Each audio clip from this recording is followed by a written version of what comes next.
Hello everyone. Instead of interviewing nature, today we are going to get this HPLC system up and running. So this is an Agilent 1100 series HPLC system that we have science about 15 years ago. But for the last 2 to 3 years, it has been a little bit neglected, to say the least. It was left unused due to the pandemic, and because the person who is in charge of this system didn't show up to the lab like just a couple of months ago. The thing is that we have some experiments running where we need to quantify the amount of 5-methylcytosine in mosquito extracts. Hopefully I will make a video about this soon. And these quantifications have to be done as soon as possible, which means that I have to get this beauty functioning all by myself. I have used this HPLC before and even made some reparations on it, but I'm not an expert by any means. I think this story ended up being quite interesting because now we don't only have one HPLC system, but 2 additional ones for free that were taken literally out of the garbage. By the way, for those who don't know, HPLC stands for High Performance or High Pressure Liquid Chromatography, which is a technique to separate, identify, and quantify the molecular components in a mixture. Separation is achieved by exploiting the differential affinities of the individual components in a mixture towards a solid stationary phase and a liquid mobile phase flowing throughout the system, and the detection of the separated components is usually achieved by spectroscopy. I'm not going to delve into this, but if you're interested, there are plenty of videos out there. Basically, this is a modular HPLC. This one has 7 modules. The first one is just a tray where the mobile phases are placed. The second one is a degasser that removes the gases from the mobile phase. The third one is a quaternary pump, which is responsible for pumping the mobile phases through the system and also makes the mixture of the different 4 phases that we have here in the tray. The fourth module is the autosampler. Here's where you place all your samples and that mechanic arm grabs them and takes them to the injector, which is a needle, and the needle takes the sample and injects it into the system. The fifth module is where the heart of the HPLC system is, which is the column where the separation actually takes place, and has a column thermostat that works with the Peltier effect to bring the samples to the temperature you desire. The sixth module is our absorbance detector. This is a diode array detector that works with visible light, but also with ultraviolet light. So basically the light is passed through a flow cell where the samples are flowing, and then into a slit that separates the light into all its component wavelengths, and then into the diode array detector where the detection takes place for each wavelength. And the last module is a fluorescent light detector, which is used to detect the fluorescence emitted by some molecules. Also, if you make some derivatizations with fluorescent compounds, you can detect that really precisely and with greater sensitivity. So this module has a light source and a grating mirror to separate the excitation light, then into the flow cell where the samples are flowing, and the fluorescence emitted by the fluorophores are passed through another grating mirror that selects the emission light, which is detected by a photomultiplier. So what's the story of this HPLC? This HPLC was in a communal area along with the equipments of other labs, but at some point in the last year that area got completely reconstructed. I guess our lab was the last one to reclaim their equipments from that room, because when I went looking for it, I found it full of construction dust and even gypsum. Heck, the construction workers just tossed it to one corner and didn't were considerate enough to cover it up in plastic or anything. Anyway, after giving it a good clean and finding a new place for it to live on, I started it on. By the way, the booting sequence of the autosampler is just mesmerizing.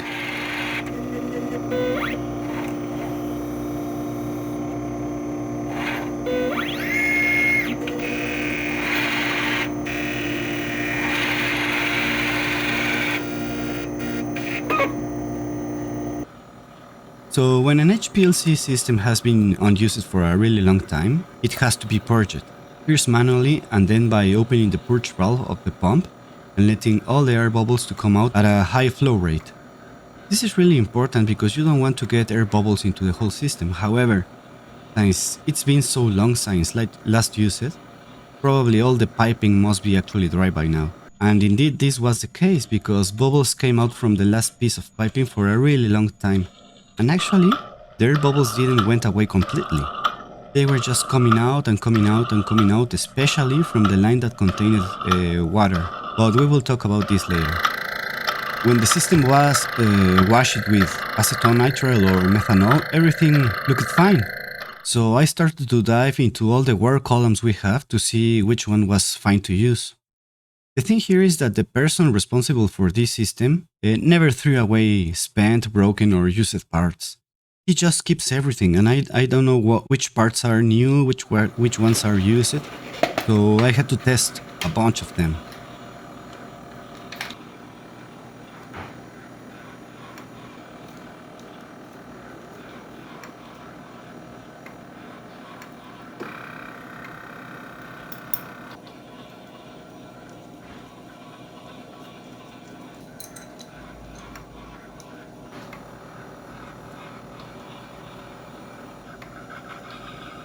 So after finding a Precolumn holder, which had a bunch of cartridges that seemed to look new, I placed it on the column module and started pumping acetonitrile through it.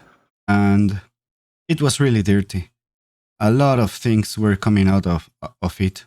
And the thing is that the use of ward columns are really important to extend the life of the column itself, especially for the mosquito samples we are trying to run. So I continued pumping solvent through the system to see if the ward column stabilized, and while I was making some annotations, all of a sudden the system indicated failure and shut down. The log didn't help me that much because it was only reporting power failure, and after restarting the system several times, it always came to a shutdown like 5 to 10 minutes after turning it on. So it was time to check the manual. And there I found that the only module that do not report its failure to the lock, it's the degasser.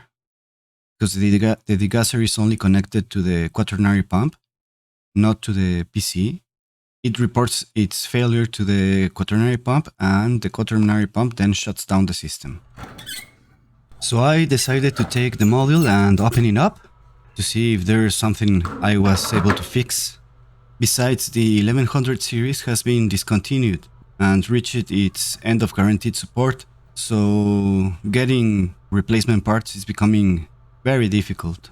The way this degasser works is that it has a vacuum pump that makes a vacuum in a vacuum container, which inside has 4 tubular plastic membranes, one for each of the solvents, that allow the extraction of gases from the faces.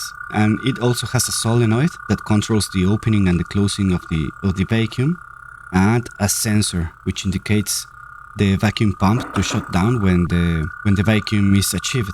Or if the vacuum is never achieved, it also informs the control circuit to shut down the vacuum pump. So the way to proceed to identify which of the components is the one causing the failure, what you have to do is to isolate each of the components and connect it directly to the vacuum pump.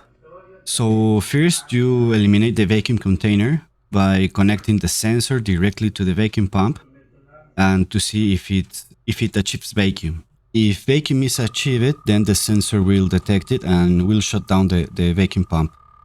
Then you can test the sensor connected directly to the vacuum pump, and then the vacuum pump connected directly to the container, and that way you will identify which of the modules is the one that is causing the failure. So in this case, I reached the conclusion that the component that was causing a failure was the vacuum pump itself. It wasn't exerting enough depression to make a vacuum in the vacuum container, so the sensor was shutting it off. Now, I could open further this vacuum pump, but I really don't know what's inside, and I have never done that, so I faced a wall here. To be honest, I would have hit a wall anyway because I don't know how to repair any of these components, and we don't have spare parts. Except for one vacuum chamber which I couldn't find out if it's working or not. That's when I remembered that in another department there was a lab that had the same HPLC model that we have, so I went to see if they had by chance any spare parts they could lend us. There I was received by the kindest person I have met in a while. And she told me that they had not only one but two HPLC systems. However, she also told me that they were taken away for disposal due to technical obsolescence, and that they now own an Agilent 1260 Infinity HPLC system, that we could use it whenever we want to. After returning to my lab, I remember that withdrawn equipments are taken to fixed assets in order to be sold or donated. But we all know that equipments find the end of their life there and are thrown away as junk. So I went down to that dungeon, and to my surprise, there they were, both of them.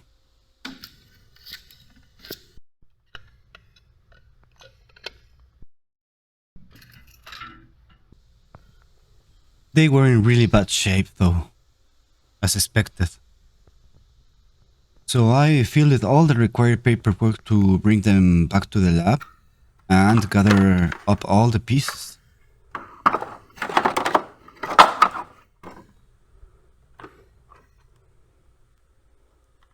Then I gave them a really good clean.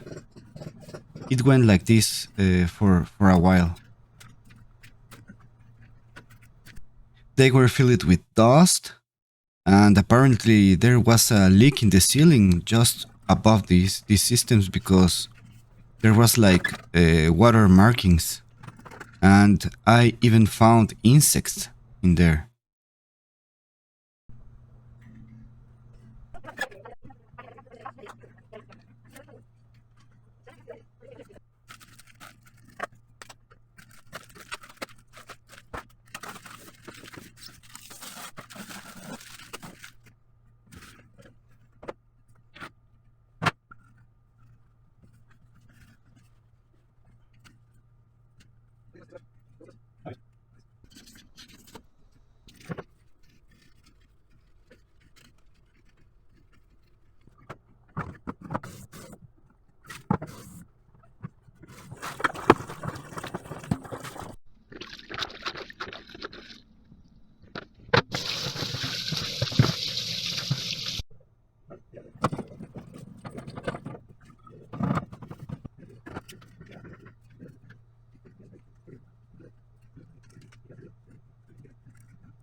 So the end result is that now we have another tray, another degasser, a quaternary pump, an auto sampler.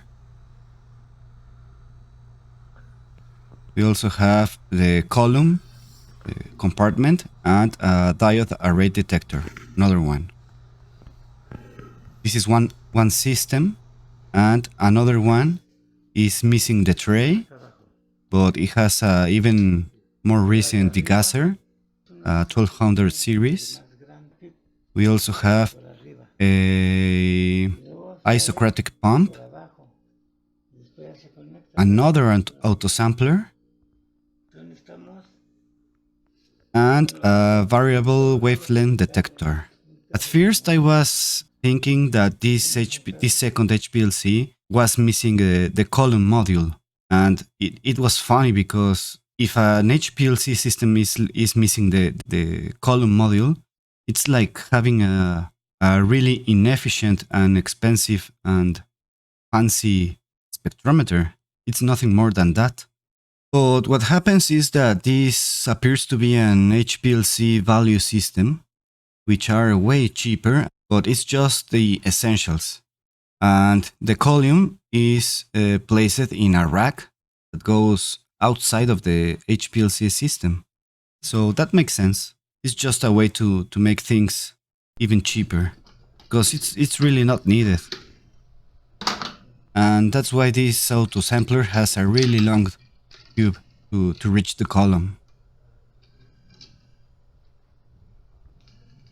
Unfortunately, these two HPLC systems are also missing another components.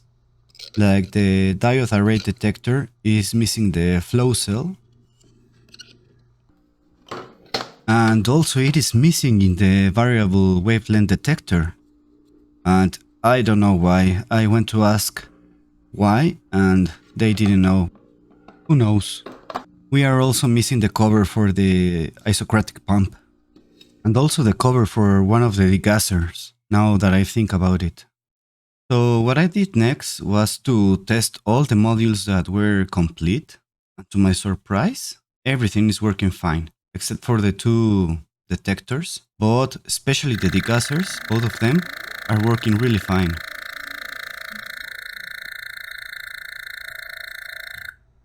So what I did was to just replace the module. There was no point in opening a correctly functioning module. So yeah, I just replaced them. But now we have a bunch of spare parts, and actually we are thinking in setting up another HPLC system with the three we have. So now we can have two, and who knows, maybe three someday. But this wasn't the end of our problems. After replacing the module and start finding another word columns to use, I noticed that the bubbles coming from the water bottle were becoming more prevalent. And actually the pump wasn't working fine. The solvents were like going back and forth, and this was really strange. I never saw something similar to this. It seemed like the bubbles were coming out of nowhere. I couldn't find the source.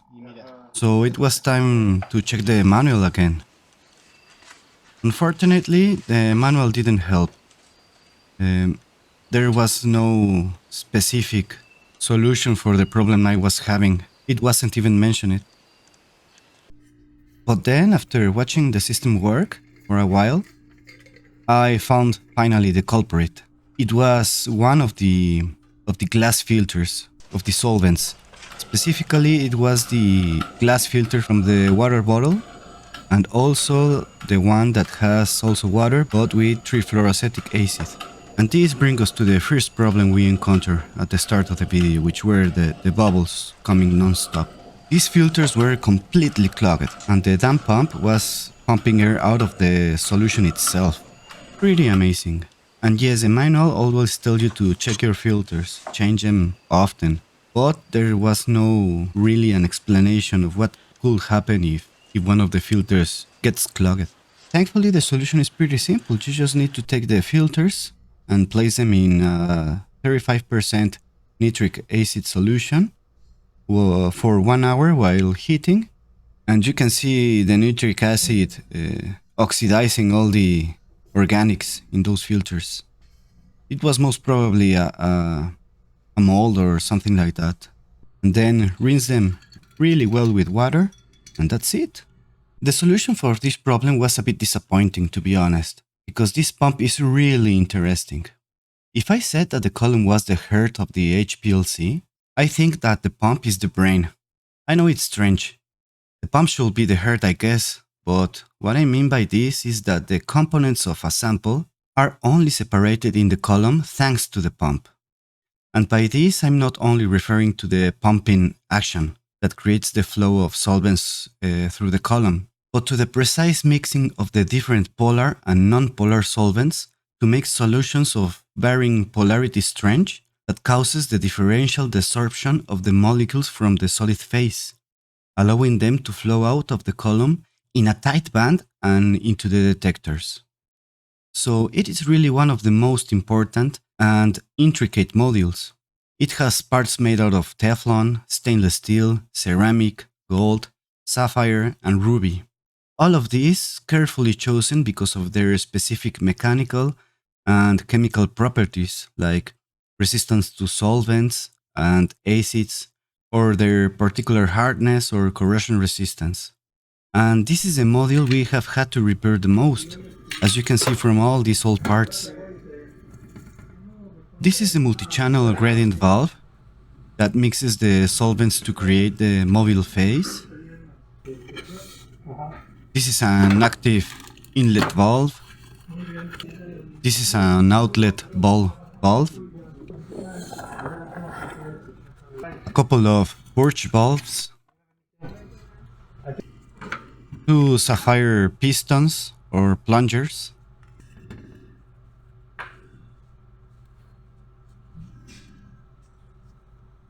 a ceramic frit that goes inside the purge valve, and this is a gold seal, which I have used as a broken one, of course, to make a wooden ring. So this ring is made out of a really hard wood and has two stripes of gold that come from the gold seal of the HPLC.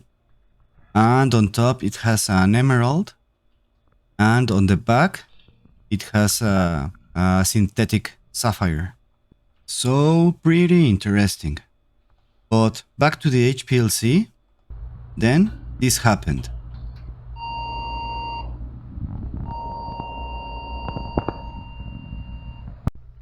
So now what?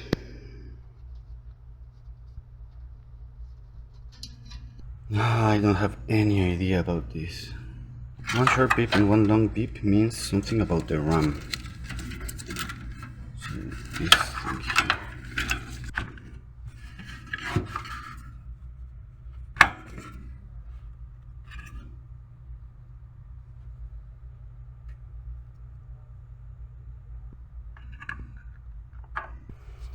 What's all this unplugged stuff? Okay, let's give it a try.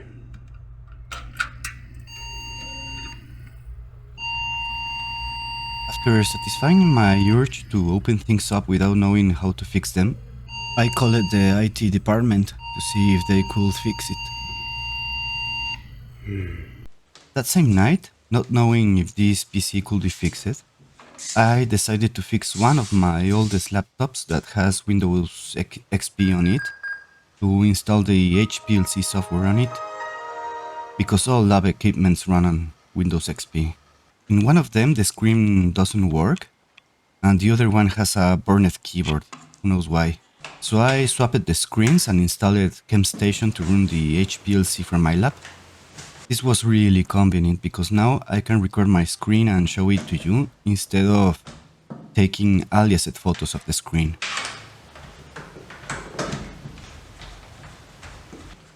Anyway, the next day the PC was already fixed, and indeed it was the RAM. However, we are not going to use it. We are going to use this lab instead. And that's where I am at the moment. I'm still testing the system out, and besides a major leak from one of the PIC fittings, nothing else has failed yet. I'm getting a quite noisy baseline that I'm currently troubleshooting right now. It could be the pump, the mobile phasers, or maybe more bubbles in the detectors, I don't know. Anyway, if I find anything interesting or I have to do some reparations, I will post another video about that. And I hope I will get a video up soon about some experiments carried out in this HPLC. So if you're interested, stay tuned. Bye.